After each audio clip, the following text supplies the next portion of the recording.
All right, guys, and we are back, and we actually have the truck up on the hoist this time. And the reason being is because I am finally doing the rear main seal on it. It's been leaving puddles of oil on the ground. Not too bad. Definitely a minor rear seal leak. It's not like just like, you know, gushing out oil, but it's leaking nonetheless. And so I already pulled the starter. I already pulled both the front and rear drive shafts, pulled the sway bar completely out of it, and I already got the transfer case completely pulled out.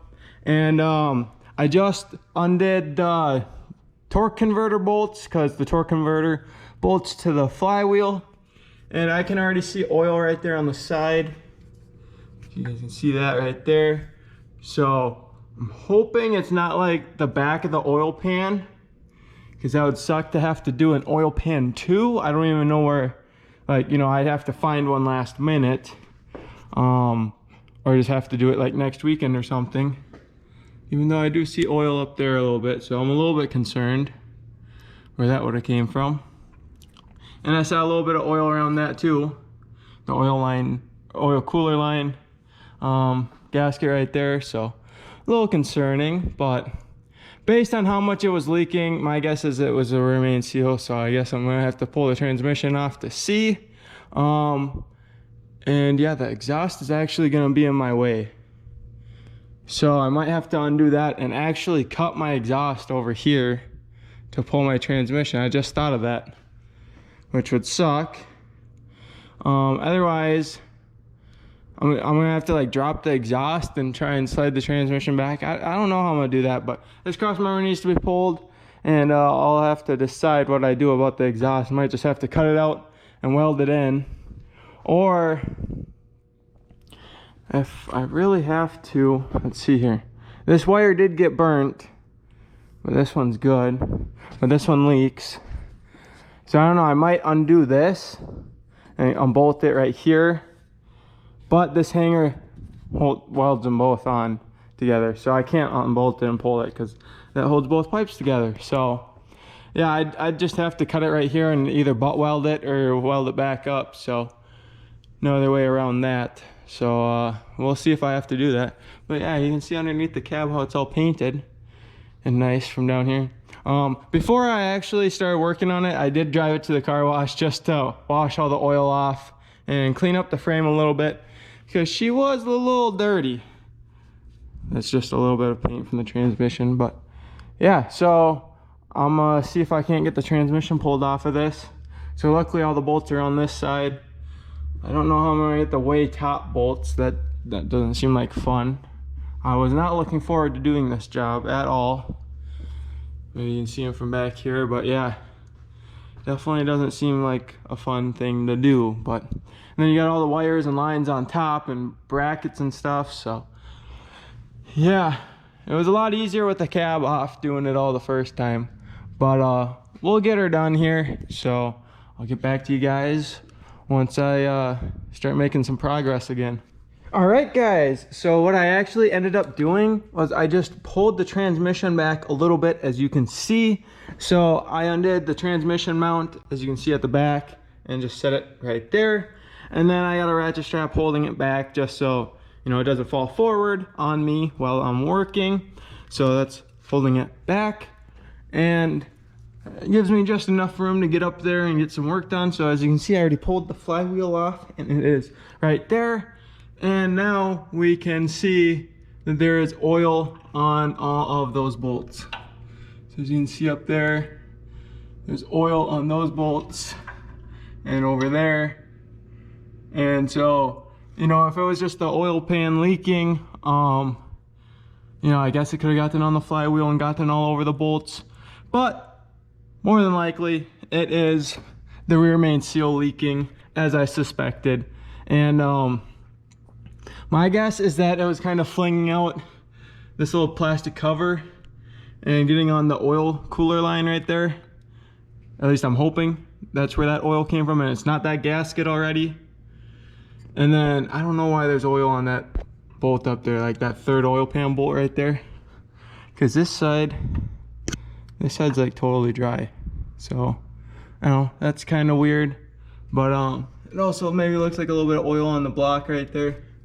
But yeah, I'm gonna get that cover popped off, and I'm gonna look at the instructions and see how you do it the proper way. So I gotta figure that out, and I'll get back to you guys. But to pull it off, it's these two 10 millimeters down here. You can see all the oil all over that.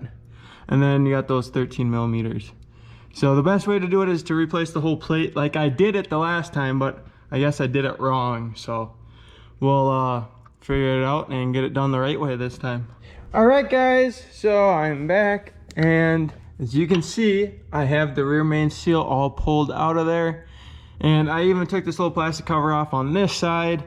And my guess is that that was why there was a little bit of oil over here. But obviously, you know, once I'm done and have it all back together, I will be able to tell if it is leaking any oil anywhere else. But this was definitely my biggest leak, so I had to address this, of course, because it was leaving a puddle of oil everywhere. So the thing that I realized, like even from when I did my timing cover, because, well, first off, I had to change out my timing cover anyways to one that didn't have the big old sensor up in there. The what was it, the AFM sensor, I think it was. Still has that one right there, and then you go from a 5-pin to a 3-pin plug-in. So all that, so I had to redo the timing cover too because that was leaking.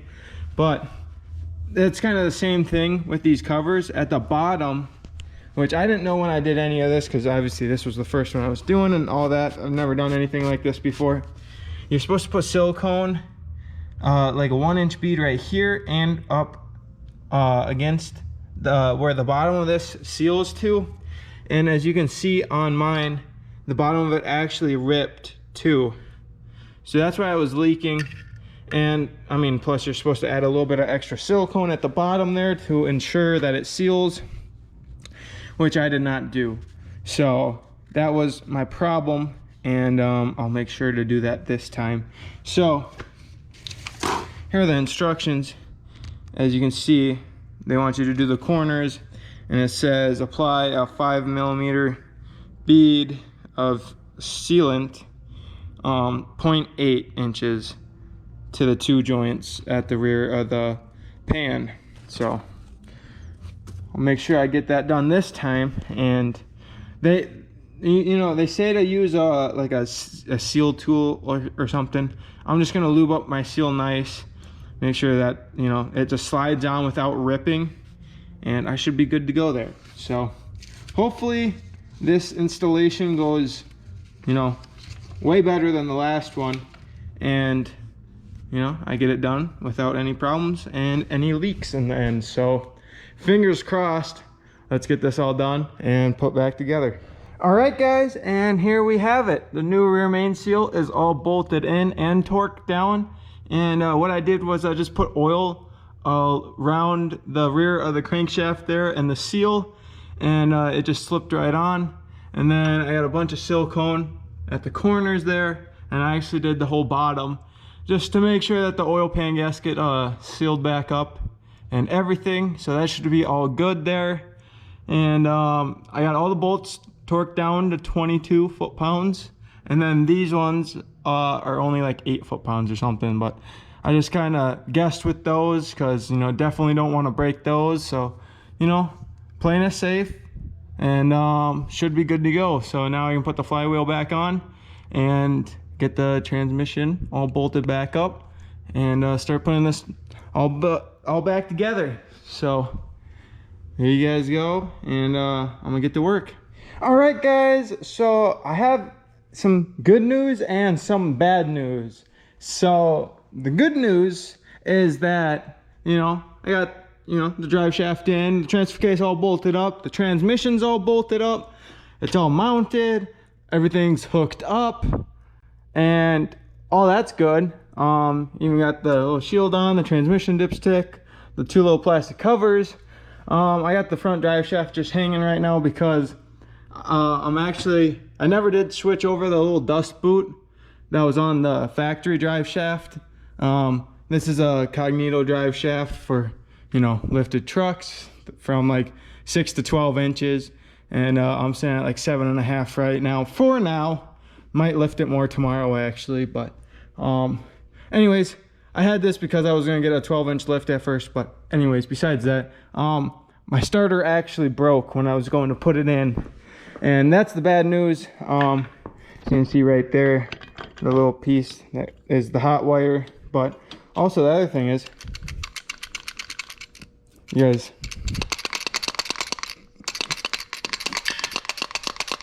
can hear the starter drive in there. I'm not sure if that's entirely normal. She might be getting some play to her, and of course this thing fell out again, but yeah, so I was a little weary of that when I pulled it out, because we've done other ones here at work where they have a weird noise, and it turns out being the starter drive coming loose, so you gotta put a new starter in them. Plus, I mean, this one looks pretty rough anyways. It's got like 188,000 miles on it. You know, 11 years of wear and tear. So I'm not too mad about it breaking. And it looks like we're not gonna be too busy on Monday. So, I mean, I'll just slap a new one in. It just slips right through there. It takes literally 5 minutes to do. So that's no big deal. As long as, you know, the rest of the truck's back together, which, I mean, it'll drive just fine like this now, but, you know, do the front drive shaft and the sway bar still, and then the little skid plate that goes right there, and then it'll be actually all done and back together.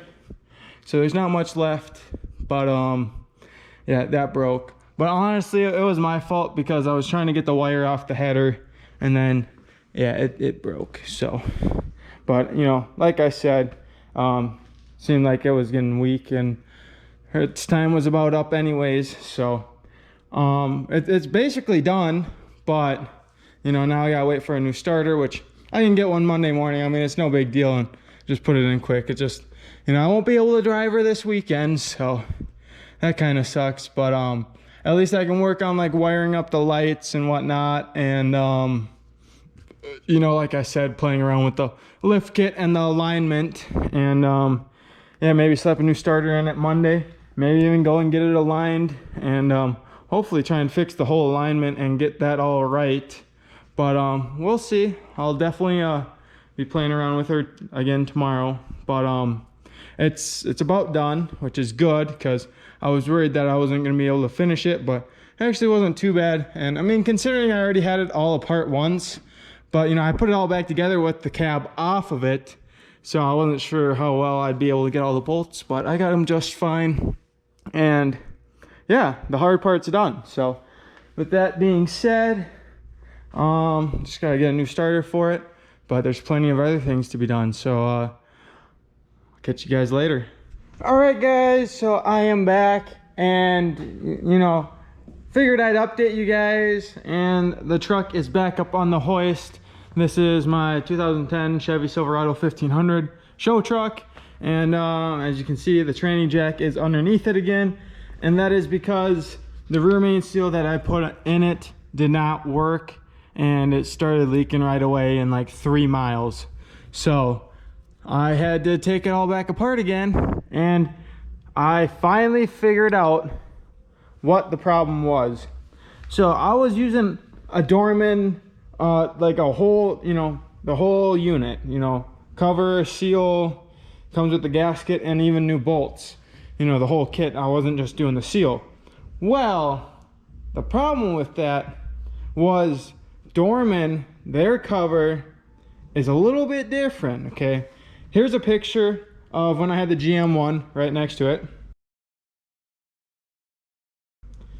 and as you can see, the Dorman one has a little extra, you know, bit down here at the bottom, because when I took it apart this last time, I've had 2 failed Dorman covers that have, you know, leaked oil right away on me.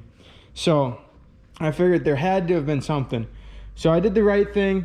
I bought a OEM rear main seal cover kit right from the GM dealer, and you know, I set it up. That's why I got that picture, and I even measured it, and there's an extra little lip, like about where my nail is, that this has too much, because even when I split it apart this last time here, I could see that this seal was pushed up on the crank and there was a little bit of a gap up here, like the cover was up too far. Well, after comparing it to the GM cover, yeah, there's a little bit too much down here. So guys, when you're doing rear main seals, I even talked to a different shop just, you know, so I could get mine fixed right this time, and they said, you know, always go with OEM parts, because, you know, yeah, Dorman makes pretty good parts, but they're not always right on the ball with their manufacturing. And, you know, just really look out, because I got the GM OE one in there now, and I just tightened the bottom bolts to line it up, and they make alignment tools and stuff like that, but if you can see, it is seated really nice around the crank now. And you can see, oh, never mind, you can't actually see anymore. I was gonna say you can see the Texas Speed cam, but not with the cover on now. But yeah, you can see seated nicely around there. So this one should work this time. You know, I'm feeling a lot more confident in this cover, and it looks really good. Looks like it's got even gaps and all that. So I got it nice and siliconed up too, and even on the bottom here where the oil pan is, just to make sure the oil pan gasket doesn't leak now too from it being apart. And I got the bottom bolts tightened, and I just got to torque all these bolts to 22 foot-pounds, and then I should be good to bolt the transmission back up on it and finish putting it all back together. And I mean, it shouldn't leak this time. So I'll let you guys know after I get it all done and drive it, and we'll see if it leaks.